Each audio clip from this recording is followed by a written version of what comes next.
Assalamualaikum warahmatullahi wabarakatuh. Selamat pagi, salam sejahtera bagi kita semua. Yang saya hormati Ibu Sekretaris Dinas dan rekan Bapak Ibu dan rekan-rekan dari Pemprov DKI Jakarta. Sebelumnya perkenalkan diri saya dulu, nama saya Indra Wicaksono. Di sini saya akan menjelaskan terkait mungkin umum saja ya terkait dengan katalog versi 6 yang terbaru ini. Boleh next? Baik. Di sini kita ada tujuan utamanya itu ingin mengakselerasi transformasi digital dalam hal pengadaan.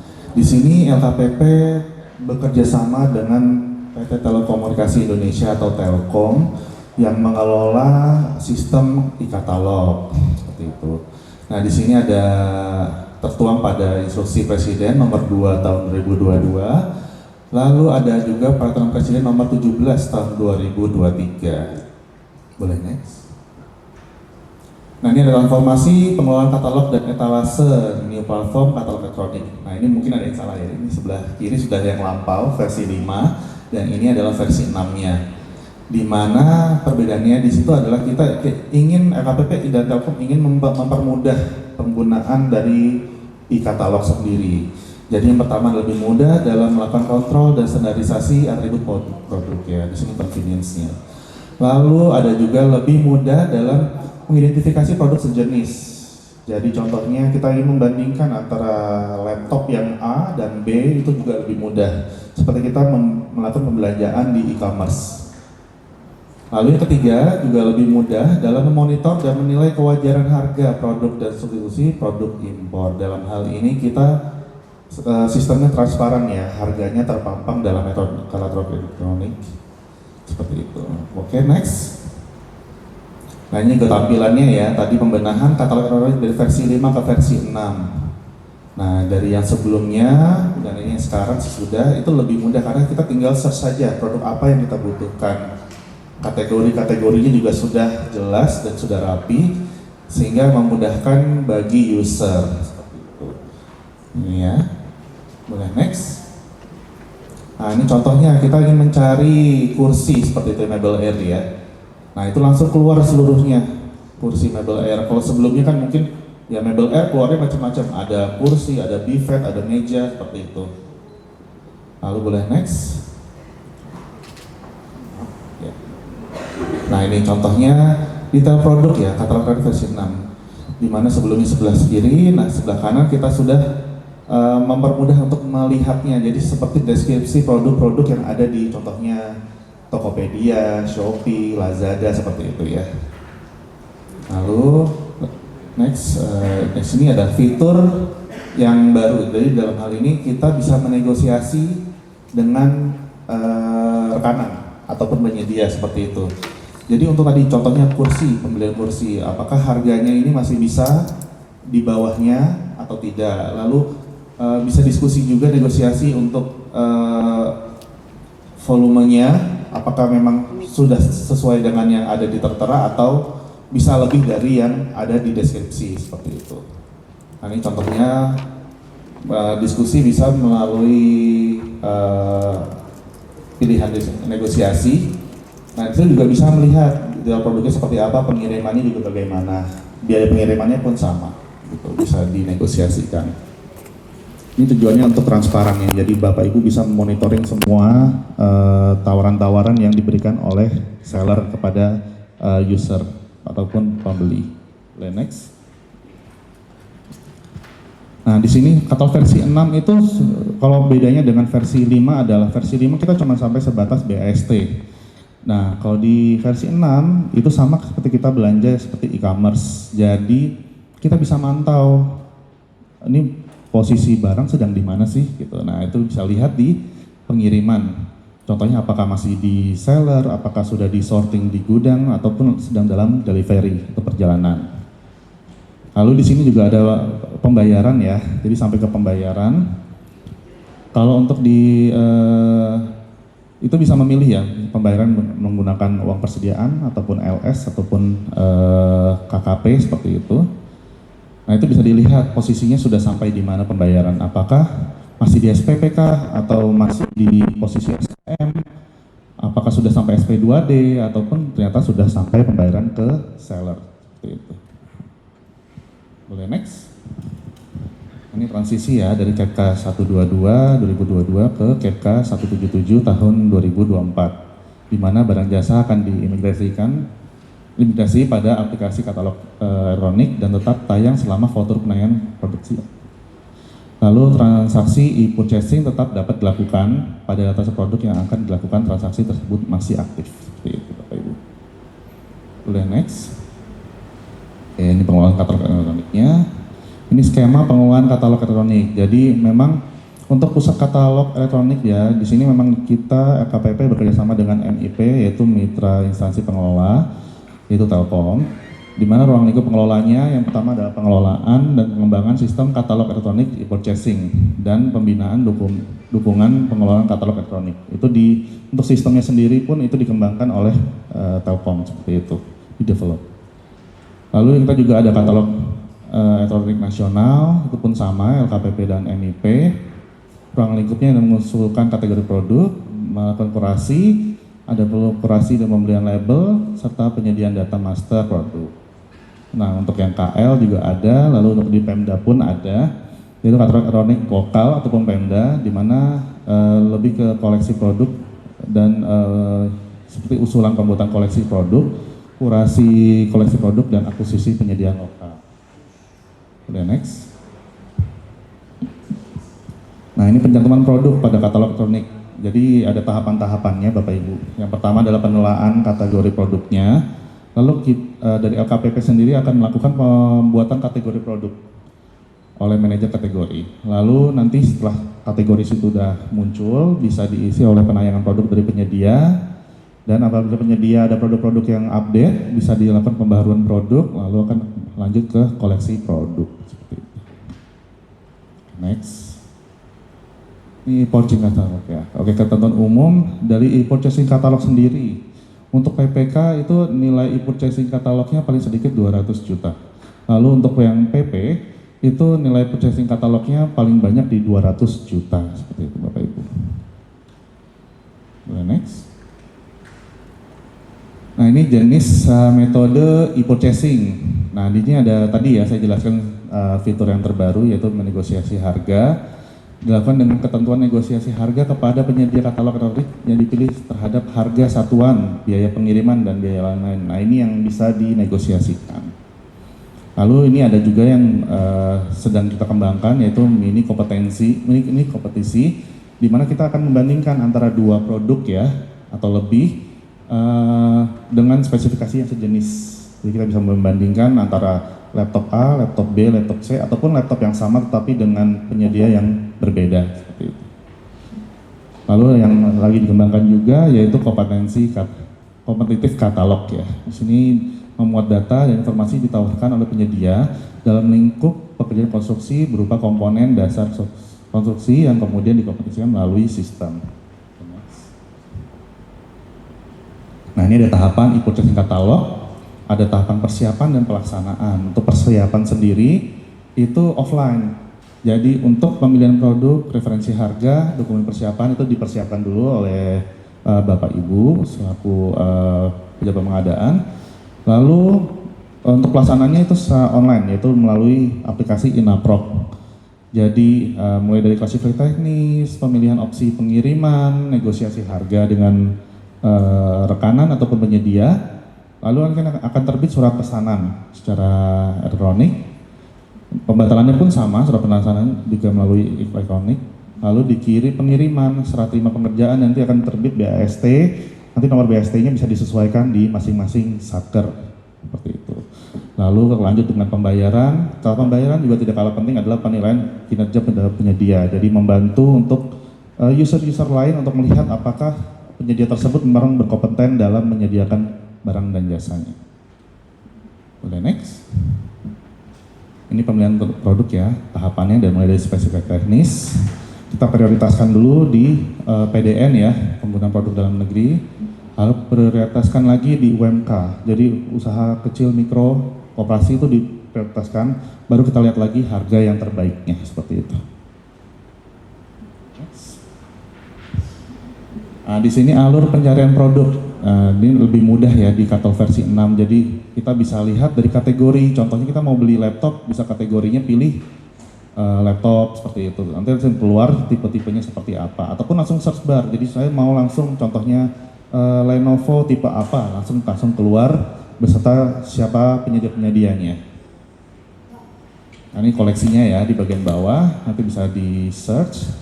Lalu bisa next, oke. Boleh next.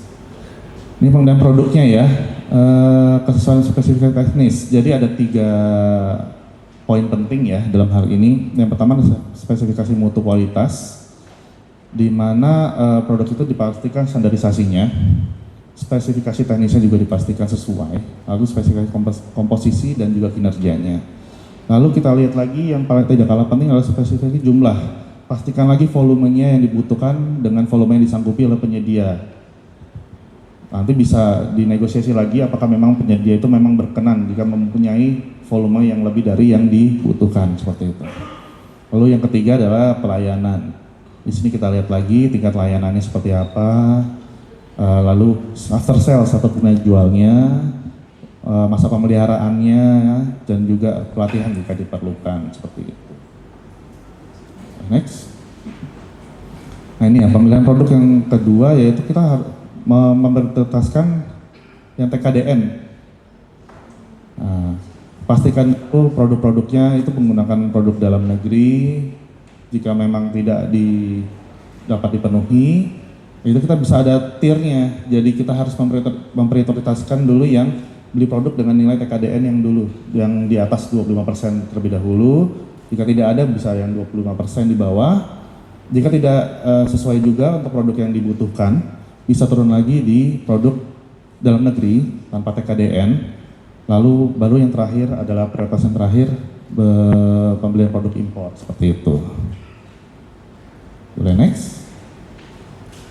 Ini sama ya pemilihan produknya, diprioritaskan juga tadi ya dari TKDN-nya, lalu kita juga memprioritaskan penyedia usaha kecil dan koperasi, seperti itu. Nah ini ada ketentuan ya, nilai paket purchasing sampai dengan 15 miliar, maka PPK atau PP memilih terlebih dahulu penyedia usaha kecil dan koperasi, seperti itu. Nah apabila tidak ada, baru bisa ke usaha non kecil. Next. Ini pemilihan produk yang keempat, tadi ya sudah tahapannya, sekarang tahapan yang terakhir adalah harga terbaik. Misal setelah memilih produk tahapan 1, 2, 3 yang tadi ya, lalu kita prioritaskan lagi yang terakhir adalah total harga yang paling rendah yang dapat diberikan oleh penyedia, yang sudah termasuk biaya pengiriman, biaya layanan tambahan, seperti itu.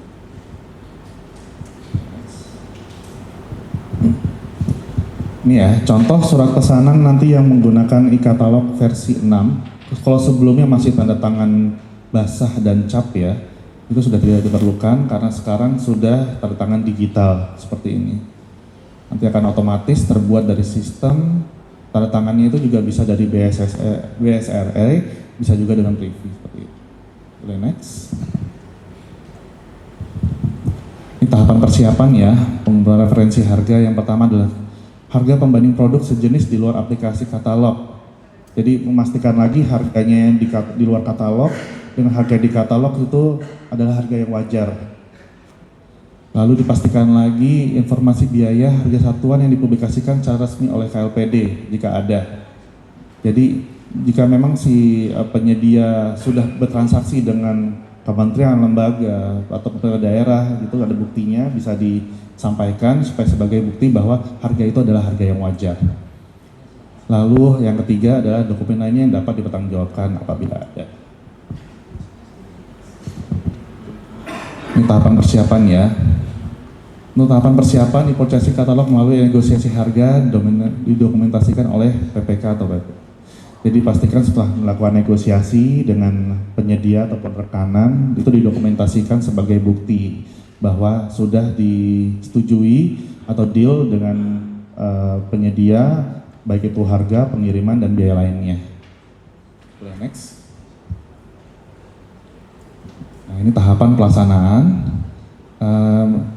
Ini pelaksanaan e-purchasing ya, kualifikasi teknis Ini ada dibagi 4 ya, ada spesifikasi teknis, ada fungsi, ada kinerja, ada juga di ketentuannya. Seperti itu. Boleh next. Ini kemudian opsi pengiriman. Yang pertama bisa pilih alamat pengirimannya, dipastikan lagi waktu tibanya kapan, supaya sesuai dengan waktu yang dibutuhkan ya dari produk, barang atau jasanya itu. Pilih jasa pengirimannya, nanti bisa pilih kurir penyedianya, lalu ada juga jasa pengiriman pihak ketiga seperti itu. Untuk biaya pengirimannya bisa negosiasi dengan pihak penyedia ya. Next. Nah ini tanda tangan di surat pesanan, di mana sudah ada kesepakatan setelah dilakukan negosiasi harga, dicatatkan pada aplikasi katalog elektronik plus rancangan surat pesanan, nanti akan difinalisasi rancangan surat pesanannya dan ditandatangani secara digital. Seperti itu. Next. Nah ini PPK wajib memiliki akun BSRE ya. Nah ini bisa yang bagi yang belum memiliki PPK itu bisa melihat video ya tutorialnya ya, mekanisme aktivasi akun sertifikasi elektronik. Bisa menghubungi juga verifikator BSRE yang bertugas di instansi PPK bekerja. PPK juga dapat melihat panduan dari petunjuk teknis aplikasi manajemen sertifikat. Bagi PPK yang sudah memiliki BSRE, pastikan NIP-nya sudah sama ya, nama dan NIP-nya sudah sama. Jika PPK belum memiliki akun BSRE, maka surat pesanan tidak dapat ditandatangani. Tidak dapat ditandatangani secara manual ya, sekarang sudah digital semuanya. Boleh next. Nah, apa sih yang membuat surat pesanan itu berubah? Nah, ini ada beberapa kondisi ya. Yang pertama adalah menambah atau mengurangi volume, itu perlu perubahan. Lalu mengubah jadwal waktu permintaan tiba. Lalu ada penambahan dan atau pengurangan harga dari pengiriman kurir penyedia, itu perlu perubahan juga. Lalu pergantian ketentuan tambahan surat pesanan tanpa ada perubahan harga pada surat pesanan. Lalu ada pergantian persentase pajak pertambahan nilai, itu juga harus diubah surat pesanannya. Penambahan dan atau pengurangi layanan tambahan dan pergantian penanggung jawab penandatangan dalam surat pesanan itu perlu diubah. Ini pembatalan surat pesanan ya. Yang pertama adalah penghentian surat pesanan, dan yang kedua adalah pemutusan surat pesanan. Kalau untuk penghentian surat pesanannya sendiri, sementara hingga keadaan kahar berakhir atau permanen akibat keadaan kahar yang tidak mungkin untuk dilanjutkan. Seperti itu. Lalu untuk pemutusan itu pemutusan surat pesanan oleh PPK dan juga pemutusan surat pesanan oleh penyedia katalog elektronik itu deh. Jenis pemutusan surat pesanan. Ini tahapan pelaksanaannya, ada pengiriman. Nah, apabila sudah dilakukan e-purchasing, siap atau distribusikan kepada PPK maka akan dilakukan proses pengiriman. Proses pengirimannya bisa melalui kurir, bisa dengan jasa pengiriman pihak ketiga seperti itu. Lalu jika sudah barang diterima, diperiksa, maka akan lanjut ke serah terima pekerjaan di mana akan terbit BAST yang akan ditandatangani secara elektronik juga. Next. Ya, selanjutnya setelah semua proses dilakukan, bisa dilakukan penilaian.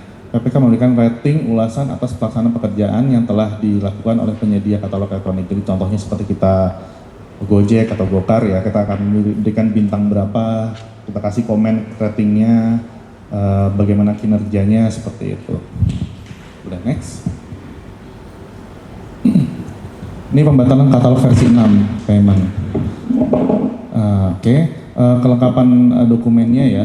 Ini pembayaran, pembayaran katalog. Jadi dicek lagi bahwa kelengkapan dokumen dari suatu transaksi itu memang terpenuhi jika telah ada surat pesanan, sudah ada BAST, sudah ada invoice, faktur pajak, dan dokumen pemungutan tarif PNBP. Lalu di sini bisa lanjut dengan metode pembayaran, bisa dipilih menggunakan pembayaran secara langsung ataupun pembayaran melalui uang persediaan seperti itu. Boleh next.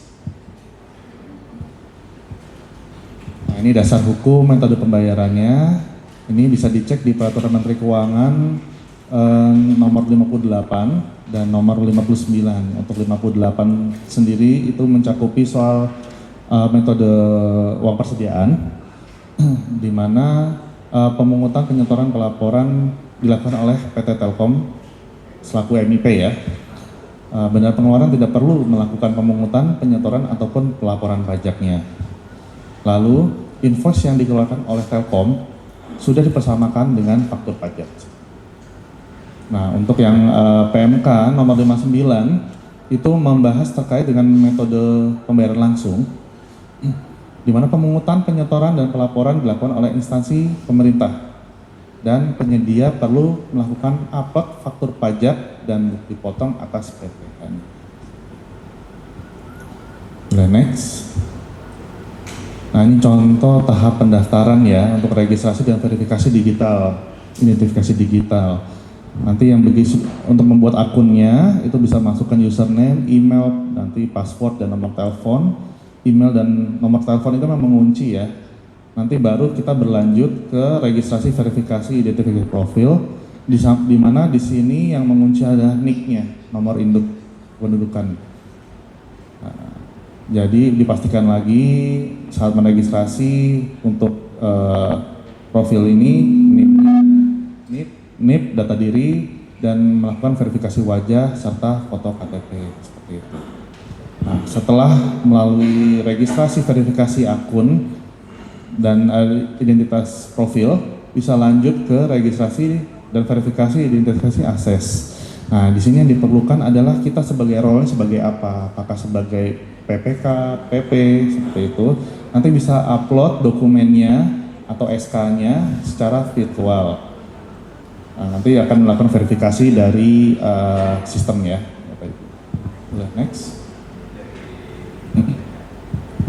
Nah, ini idealnya proses bisnis pembayaran di Pemda. Ya, memang agak panjang ya alurnya, di mana dari PBJ sendiri yaitu dari katalog, mulai dari login PPPPK, lalu bisa cari pilih produknya, lalu isi detail pesanan, lakukan negosiasi kepada penyedia, buat surat pesanan, itu bentuknya kita anggap sebagai kontrak ya, lalu pilih pengiriman. Setelah sudah diterima barangnya, dilakukan pengecekan, lalu Bapak Ibu bisa terbitkan BAST. Setelah terbitkan BAST, baru akan terbit invoice. Nah, setelah terbit invoice ini, kita pilih metode pembayarannya, mau LSK atau UP. Nah, kalau LS mungkin idealnya seperti ini, Bapak Ibu ya. Penyedia menyediakan faktur pajak, PPK, menyediakan bukti potong dan input PPH. Nanti invoice terupdate ya. Lalu PPK akan review kelengkapan dokumennya. Setelah direview, bisa lanjut PPK assign dan pilih bendahara umum daerah. Nanti bendahara umum daerah akan membayarkan ke payment gateway-nya, yaitu Telkom, seperti itu. Nah, sekarang kita akan ke alur UP-nya, di mana setelah memilih metode bayar, saya akan memilih uang persediaan, PPK akan memilih metode bayar ya, bisa itu melalui kode bayar, bisa kartu kredit pemerintah, bisa KKI, kartu kredit instansi. Lalu bisa lanjut ke PPK mereview kelengkapan dokumen sama seperti yang di atas. Lalu PPK assign bendahara atau pemegang kartu kredit. Lalu selesaikan pembayaran akan ditransfer ke payment gateway yaitu Telkom juga. Dari Telkom nanti akan splitting pembayarannya, baik itu ke penyedia, untuk PNBP, untuk kurir, untuk payment fee, lalu untuk pajak. Kalau pajak itu melalui hanya UP saja ya, karena kalau LS nanti langsung potong pajaknya di BUD seperti itu. Setelah order selesai, nanti bisa isi rating dan pembayaran sudah selesai dari tahap awal perencanaan sampai dengan penyelesaian monitoring akhir seperti itu. Boleh next. Nah, ini udah di akhir paparan, ini terkait BIMTEK ya. Kita juga ada BIMTEK materi setiap hari Selasa. Ini daftar akun baik registrasi, verifikasi identitas digital, verifikasi profil, verifikasi akses. Di Kamis pun kita ada demo transaksi pembelian, e-purchasing, dan demo panduan pembayaran. Nah, pendaftarannya bisa di link di bawah ini ya Bapak Ibu. Boleh next.